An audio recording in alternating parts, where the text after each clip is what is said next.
Bismillahirrahmanirrahim. Okay.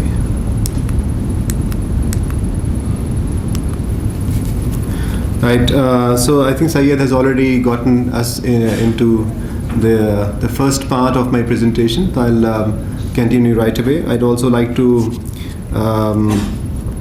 start by sharing the basic structure of this presentation. So first of all, I'm going to talk a little bit about the methodology.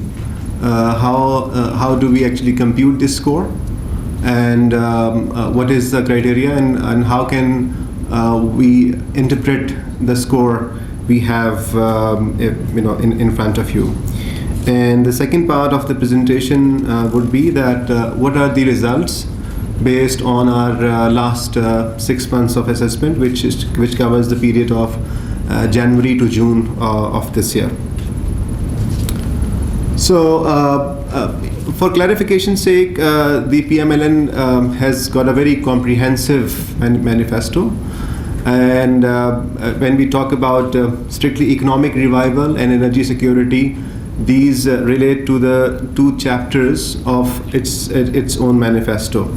And our job as analysts and as economists, which we are following the performance of the government, becomes actually a bit easier when we see that a lot of these promises which the PMLN has made to the electorate, to the voters, is already quantified. So a lot of what you see in as indicators and targets in our report is a simple reproduction of the text in their own manifesto. And so we are taking these two areas, economic revival and energy security, because these were the two most important, I would say, policy goals which the government has followed over last couple of 3 years. Then furthermore, we have various components and subcomponents. What is important for you to understand is that the parameters of the scoring, as shown in this slide and also in the methodology part of the report, which is in your hand, this is like 3 major areas: policy and legislative developments, second is the institution and institutional reforms, and third is the implementation. So what we believe that first of all, of course, for a policy to be implemented, there has to be a proposal, there has to be a policy or a law. That is the foundation stone of any process or any step forward. Then it's the institutions, the departments, the rules of business which are needed to implement those reforms. And lastly, whether these are the particular goal is being implemented or not.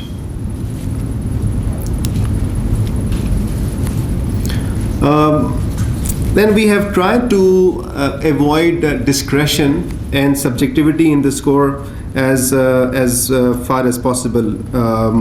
Though at the outset we should admit that as human beings, all of us have certain biases and we cannot live without biases. But as analysts, we have tried to minimize those biases by introducing certain rules in the computation of the scorecard.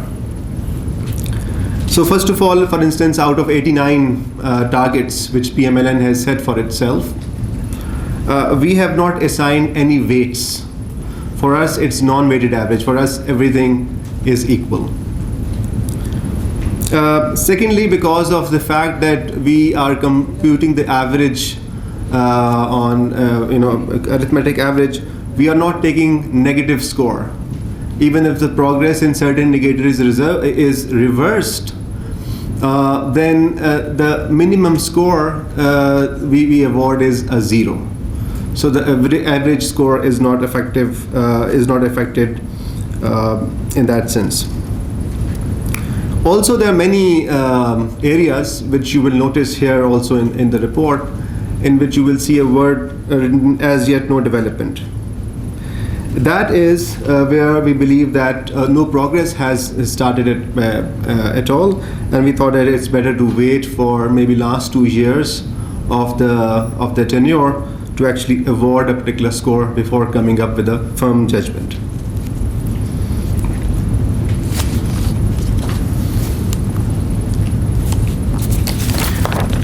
At very few places you will notice targets stand achieved, which are description of saying that okay, that goal has been achieved as far as the manifesto is concerned.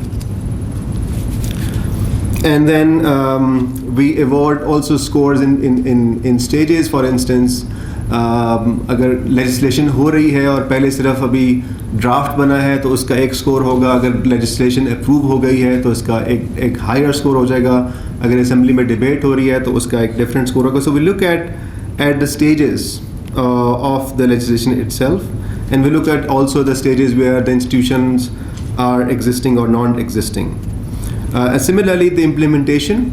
So once the implementation starts, it's a dynamic process. Sometimes the progress is towards, sometimes positive progress is made, sometimes that progress is reversed. So we change the score because the score is based on last 6 months of performance.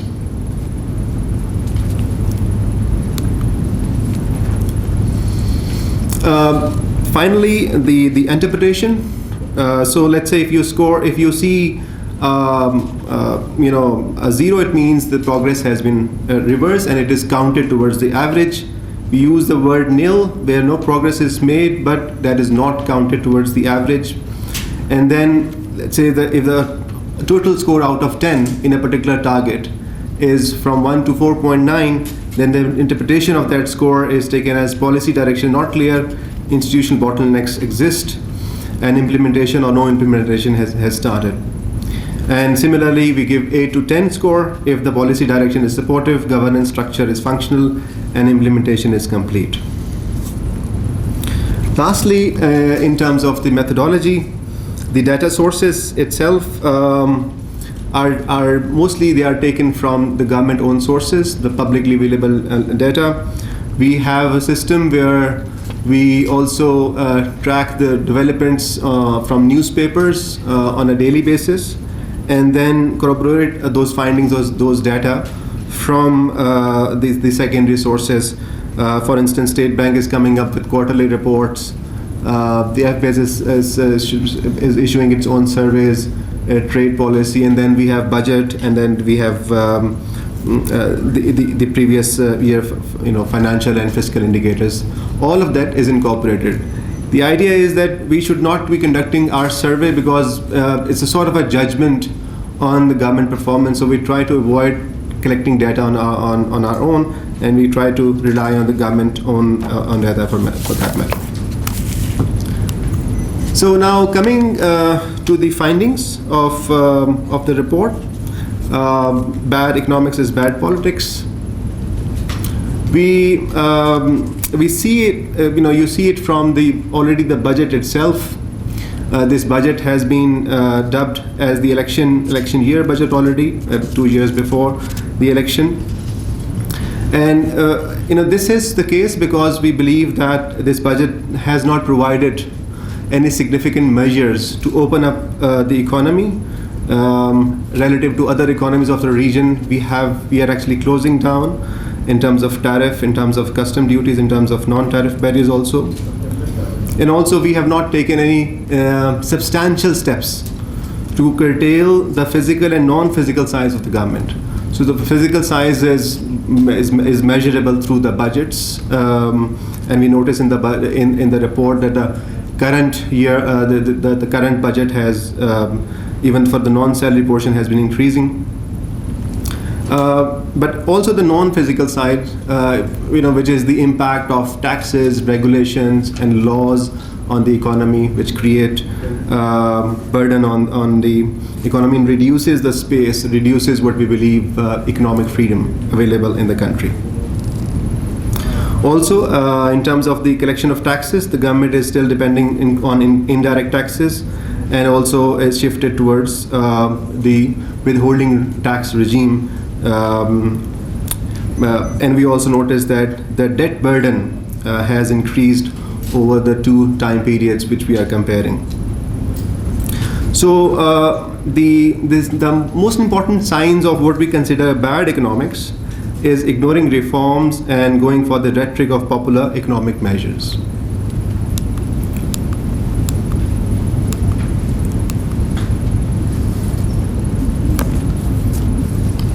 Now I come to the some details of when we say that reforms are not happening. Even today there was news in the I think we read in the Express Tribune that privatization has been halted for the energy sector on the order of the Prime Minister. So that was something which we noticed has been going on for last couple of years, which is not again a good sign as far as the economic reforms are concerned. We also see that despite all the promises made by the leadership, Pakistan Steel Mills, PIA, Pakistan Railways, they are not on the priority lists of privatization anymore.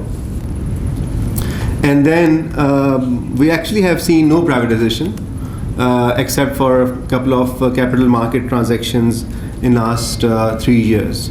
So there has been virtually nothing, no unit or no company has been privatized as such in last 3 years. And then there are corporations which are already existing. So the privatization creates space for the private sector and for economic freedom, and that's not happening, and that's crucial in our view for economic revival, economic growth. Next is, if you look at the energy sector, now the energy sector, in our view, situation is better.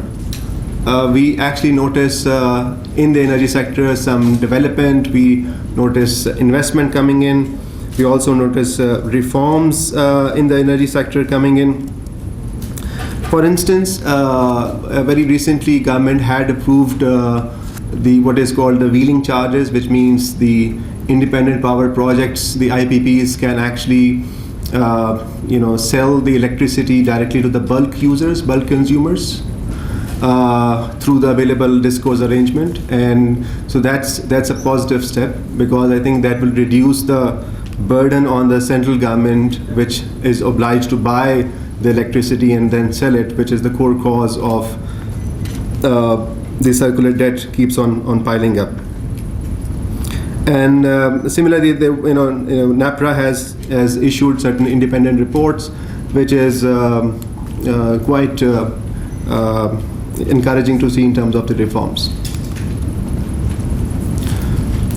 However, we should also realize that this has also come over time. This has come over like about three years time period.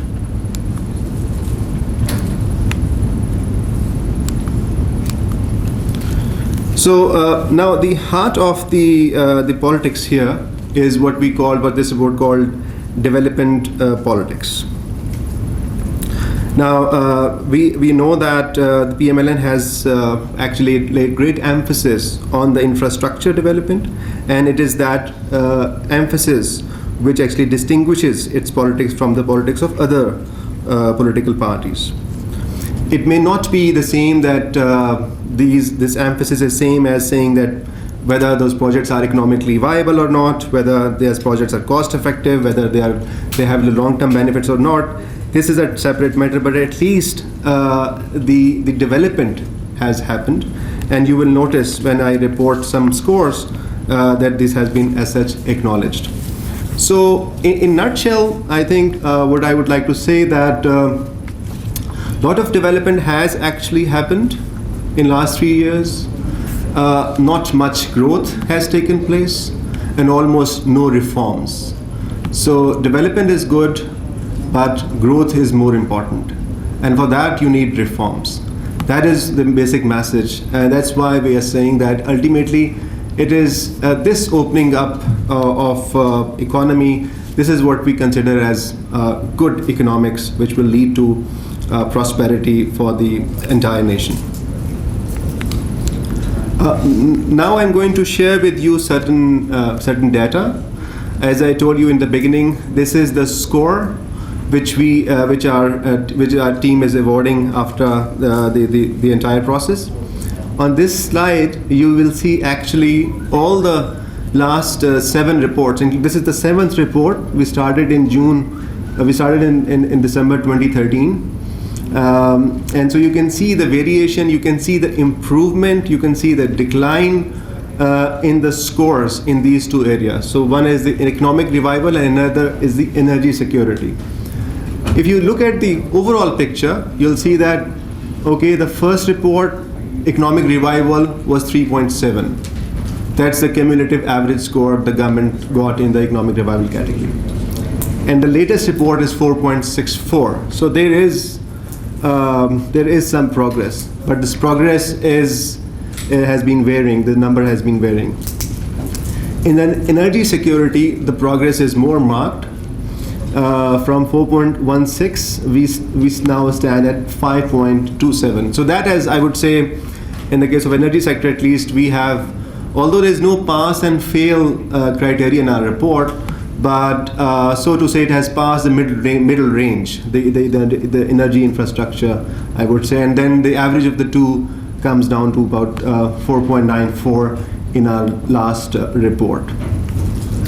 So that is still slightly below the middle range if you talk about the overall progress of the report of the economy. Now I'll give you some examples when we say that, okay, what has happened, what good things have happened in the energy security, and what maybe where we are witnessing decline, for instance. So in the economic revival, we noticed that yes, there has been a case where the GDP growth rate has increased, and that is as such acknowledged. Budget deficit has been reduced, which is also there. You can see on the rightmost column, you will see the percentage change, which is the scores, which is the scores between the two reports, this one and the last one. So let me show you, for instance, infrastructure. Infrastructure, as I mentioned earlier, a lot of emphasis on development, so that translates into a relatively high score of 7 in the infrastructure, which has shown improvement from about 40%. Not much has been happening under the tax reforms. Little improvement, for instance, the tax net, I mean the number of people paying taxes has slightly increased in last 1 year. So that is also reflected in here. In inflation, this was one target which we believe has been achieved. There could be several for it. We are not going into the details for it, but at least it has been achieved. So we are acknowledging that progress as such. Now, in the areas of improvement, as far as concerned in the economic, in the energy security, I already gave some examples. Reform of NEPRA, we noticed there has been a reduction in the circular debt, but not permanent elimination, as the PMLN. All these words, remember, are almost the same, which is mentioned in the manifesto text. In the text of the manifesto. So we already have rationalized energy tariffs. We have already started the pipelines and importing gas through pipelines, and now we are also moving towards a wholesale market for electricity. There has been slight improvements in that respect in terms of the policy. Almost no progress or actual decline when we talk about reformations in the distribution systems or in the GENCOs, and so you can see that actually more of the details in the tables we have produced alongside this report. This is the summary of the 89 targets based on the last report. So the first row is showing the targets stand achieved. I explained already in the beginning. So this one is inflation, which we believe was achieved. And so out of 89 targets, which PMLN has set, it has achieved so far 4 targets. There is positive progress in 36 other targets. And in some there is no progress, in some it has not even started. For instance, they said that they're going to use overseas remittance and convert into some sort of a bond. So since there was no progress in that step, these are the examples of what we call as your no development. And 0 means, again, for your reminder, areas in which indicators in which progress has been reversed. and then negative is, I hope, is quite clear. Now to conclude, all along the way, what we have been maintaining, that energy security, without energy security, economic revival will remain far-fetched dream. However, energy security is a necessary but insufficient condition for economic revival. That's the key message. That, okay, you will achieve energy security, maybe you will achieve by 2018 what the government is saying, 10,000 megawatts of additional megawatts in the system. But this is a necessary condition, but this is not sufficient condition. You need all those areas of reforms like deregulation, like privatization, like tax reforms. Those areas, जो शुरू में जैसे खलील साहब ने भी कहा था, those microeconomic reforms, unless those areas are taken, are focused, we believe that economic revival will not happen without those reforms. And one example, for instance, if you look at why the private sector is not taking up the additional credit, is if you look at this number, the credit to private sector in June to December 2015 was 235 billion, and it came down in last 6 months to just 67 billion rupees. So there is a significant decline in the credit to the private sector. So unless the private sector is taking more credit from the banks, whether it is due to the presence of the government, and it is happening despite of lower interest rates, very low interest rates, the private sector is not coming up. Because of course the banks have all those sort of risk-free customers available. And so privatization is not happening, tax reforms are not happening, and just development politics, we would say, is happening.